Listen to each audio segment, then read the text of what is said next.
పరమశివుని పూజా విషయంలో మనము తెలిసి కానీ లేదా తెలియక కానీ చేసేటువంటి కొన్ని తప్పుల గురించి ఈ వీడియోలో చూద్దాం.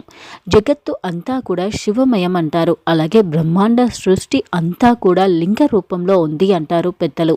సృష్టి స్థితిలయలకు అన్నింటికీ కూడా లింగమే ఆధారం. అలాగే శివుని ఆజ్ఞ లేనిదే అసలు చీమైనా కుట్టదు అంటారు పెద్దలు. అందుకే సృష్టిలోని ప్రతి కదలికకు ఇంకా ప్రతి పనికి కూడా శివుని ఆజ్ఞ అనేది ఉంటుంది. ఆ శివుడు లింగ రూపంలో ఉన్న లేదా శివుడు మనకు స్ఫటిక రూపంలో, లింగ రూపంలో, ఇంకా ఫోటో రూపంలో, లోహ రూపంలో ఏ విధంగా ఉన్నా కానీ ఆ పరమశివుని పూజ విషయంలో మనము అస్సలు తప్పు చెయ్యకూడదు. ముఖ్యంగా పరమశివుడు మనం చూపించేటువంటి కొద్ది భక్తికే పొంగిపోతాడు. అలాగే మనం కోరుకున్న వరాలను మనకు అందిస్తాడు. అంతటి మంచి స్వభావం కలిగినటువంటి శివ పూజ విషయంలో మనము అస్సలు తప్పు చేయకూడదు. ముఖ్యంగా మనము శివుని లింగ రూపంలో పూజించుతున్న వారి ఇంట్లో ఇలాంటి తప్పులు అస్సలు చేయకూడదు.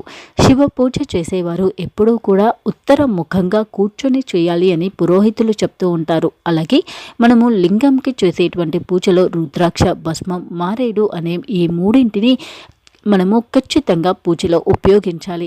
రుద్రాక్ష, భస్మం, మారేడు లేకుండా చేసేటువంటి లింగ పూజ అనేది అస్సలు సంపూర్ణం కాదు. అందుకే తప్పనిసరిగా మనము లింగ పూజలో రుద్రాక్ష, భస్మం, మారేడును ఉంచాలి అని శివ పురాణం చెప్తుంది.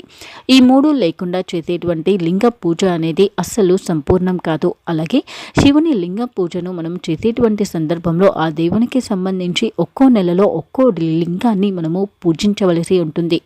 ముఖ్యంగా వైశాఖ మాసంలో మనము వజ్రలింగాన్ని, ఇంకా జ్యేష్ఠ మాసంలో మరకత లింగాన్ని, శ్రావణ మాసంలో నీలపు లింగాన్ని, అలాగే భాద్రపద మాసంలో పద్మరాగ లింగాన్ని మనము పూజించవలసి ఉంటుంది. ఆశ్వయుజ మాసంలో గోమేదక లింగాన్ని, అలాగే కార్తీక మాసంలో ప్రబల లింగాన్ని పూజించాలి. ఇంకా మార్గశిర మాసంలో వైఢూర్య లింగాన్ని, ఇంకా పుష్య మాసంలో పుష్పరాగ లింగాన్ని మనము పూజించాలి. మాఘ మాసంలో సూర్యకాంత లింగాన్ని పూజించినట్లయితే మనకు సత్ఫలితాలు కలుగుతాయి.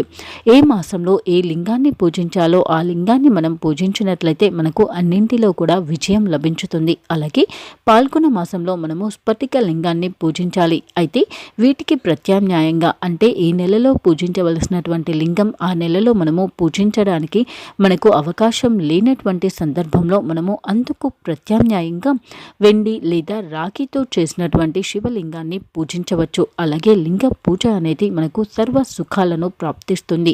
లింగ పూజలో రుద్రాక్ష, భస్మం, మారేడు ఈ మూడింటిని మాత్రం ఖచ్చితంగా వాడాలి. అలాగే లింగ పూజను ఖచ్చితంగా నియమ నిబంధనలతో మనము చేసినట్లయితే ఆర్థిక వృద్ధి కలుగుతుంది. ముఖ్యంగా వ్యాపారస్తులకు అధికమైనటువంటి ధన సముపార్జన, లాభార్జన కలుగుతుంది అని పండితులు చెప్తుంటారు.